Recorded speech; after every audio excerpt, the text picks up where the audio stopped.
came out of the blue for me, and I was a sort of straight actor, jobbing actor, been around for some time.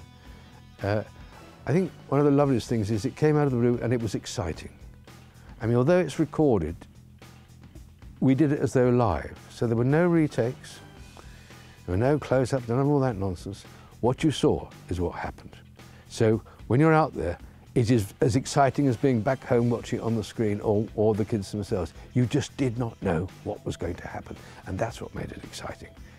And so it was the most exciting show I've ever done in that sense. Terrific. You're wasting energy, team. There's small chance of success if you allow this simple puzzle to defeat you. It was much stronger and had a much heavier appeal than they ever imagined. So they moved it to the toughest slot, the most competitive slot between ITV Children's and BBC Children's at that time, which was the last slot on a Friday going into the weekend.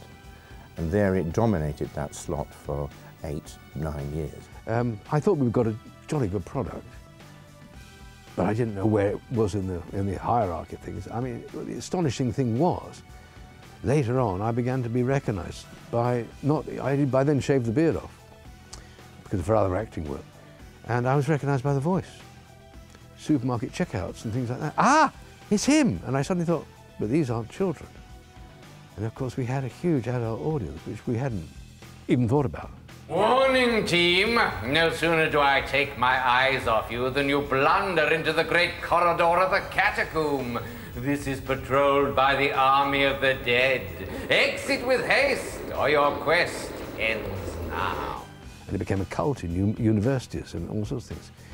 I got invited to be president of all sorts of Dungeons and Dragons societies and things. So, you know, obviously something had happened which we weren't expecting. It was great. The children's commissioners, the people who decided who watched children's TV and what they watched, took a real punt with Knightmare. And actually, I think they continue to take a real punt because even after they'd seen it, they didn't understand it. But of course, the kids did, because it was all about magic, having a genuine adventure, and playing a real game. For here, nothing is real, and everything must surely be an illusion.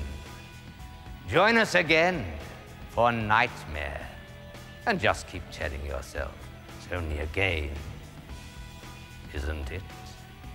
We had a very elegant girl who walked into the back wall and let out an expletive I didn't think she'd know. We had a bunch of boys who had to stay overnight because, you know, we ended up having to go into the next day for their recording. And they obviously fell out during the night, and one of them turned up with a black eye the next day, which gave makeup quite a task. All sorts of little things like that were quite interesting. We had some brilliant kids too, and some ones who were very good at the game but were not very interesting. But we had some very entertaining ones who were just absolutely hopeless at the game but were very entertaining to watch. So there was a lot of interesting television in the whole series.